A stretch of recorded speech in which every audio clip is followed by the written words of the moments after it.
പശ്ചിമ ബംഗാൾ ഉൾപ്പെടെ 5 ഇടങ്ങളിൽ എഫ്ഐആറിലെ കരട് പട്ടിക ഇന്ന് പുറത്തിറക്കും. ബംഗാളിന് പുറമെ രാജസ്ഥാൻ, ഗോവ, പുതുച്ചേരി, ലക്ഷദ്വീപ് എന്നിവിടങ്ങളിലെ കരട് പട്ടികയാണ് ഇന്ന് പുറത്തിറക്കുന്നത്. ബംഗാളിൽ 58 ലക്ഷം വോട്ടർമാരുടെ പേരുകൾ കരട് പട്ടികയിൽ നിന്ന് നീക്കം ചെയ്തതായും സൂചന. കൂടുതൽ വിവരങ്ങൾ ബി ബാലഗോപാൽ നൽകും. ബാലു, ബംഗാൾ വലിയ രീതിയിലുള്ള പ്രശ്നങ്ങൾ ഈ എഫ്ഐആറിന്റെ ഘട്ടത്തിൽ നമ്മൾ ഉയർന്നു കേട്ടിരുന്നു.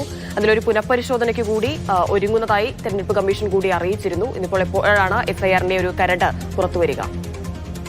ഹിമ, നേരത്തെ ഈ തെരഞ്ഞെടുപ്പ് കമ്മീഷൻ പുറപ്പെടുവിച്ചിരുന്ന എഫ്ഐആറിന്റെ ഷെഡ്യൂൾ പ്രകാരം ഇന്ന് 5 സംസ്ഥാനങ്ങളുടെ കരട് പട്ടിക പുറത്തിറങ്ങേണ്ടതാണ്. അതായത് ബംഗാള്, രാജസ്ഥാൻ, ഗോവ, ലക്ഷദ്വീപ്, പുതുച്ചേരി എന്നിവിടങ്ങളിലെ കരട് പട്ടികയാണ് ഇന്ന് പുറത്തിറങ്ങേണ്ടതായിട്ടുള്ളത്. ഇതുമായി ബന്ധപ്പെട്ട കരട് പട്ടിക തയ്യാറായിട്ടുണ്ട് എന്നാണ് ലഭിക്കുന്ന വിവരം.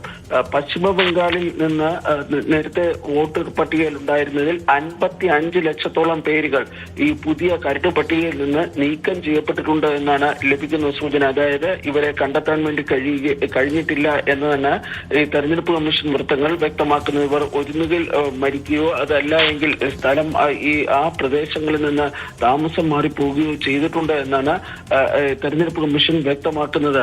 ഏതാണ്ട് 8.5% പേരുകളാണ് ഇത്തരത്തിൽ ബംഗാളിൽ നിന്ന് നീക്കം ചെയ്യപ്പെട്ടിരിക്കുന്നത്.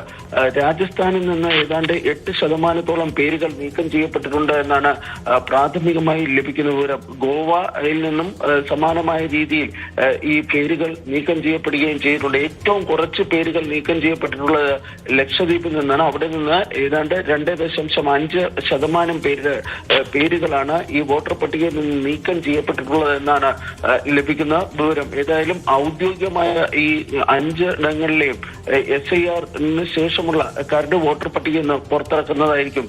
പക്ഷേ ഇന്ന് പേര് നീക്കം ചെയ്യപ്പെട്ടിട്ടുണ്ട്. കരട് പട്ടികയിൽ പേര് ഉൾപ്പെട്ടിട്ടില്ല എന്ന കാരണത്താൽ ഇവർക്ക് വോട്ട് ചെയ്യാനുള്ള സാഹചര്യം നഷ്ടപ്പെടുകയില്ല. കാരണം ഇനിയും ഇവർക്ക് വേണമെങ്കിൽ തങ്ങളുടെ പേര് ഈ വോട്ടർ പട്ടികയിൽ ഇല്ല എന്ന് വ്യക്തമാക്കിക്കൊണ്ട് അതുമായി ബന്ധപ്പെട്ട രേഖകൾ ഹാജരാക്കുകയാണെങ്കിൽ വീണ്ടും വോട്ടർ പട്ടികയിൽ അവരുടെ പേരുകൾ ഉൾപ്പെടുത്താൻ വേണ്ടി കഴിയുമെന്നാണ് തെരഞ്ഞെടുപ്പ് കമ്മീഷൻ വൃത്തങ്ങൾ വ്യക്തമാക്കുകയും ചെയ്തിട്ടുള്ളത്. ഏതായാലും ബംഗാൾ ഉൾപ്പെടെയുള്ള പ്രദേശങ്ങളിൽ ഈ സംസ്ഥാനങ്ങളിൽ ഇത്തരത്തിൽ വ്യാപകമായി പേരുകൾ നീക്കം ചെയ്യപ്പെട്ടത് വലിയ തോതിലുള്ള പ്രതിഷേധങ്ങൾ നീക്കം ചെയ്തു എന്നുള്ള പരാതി പശ്ചിമബംഗാളിൽ അടക്കം ഉയർന്നു വന്നിട്ടുണ്ട്.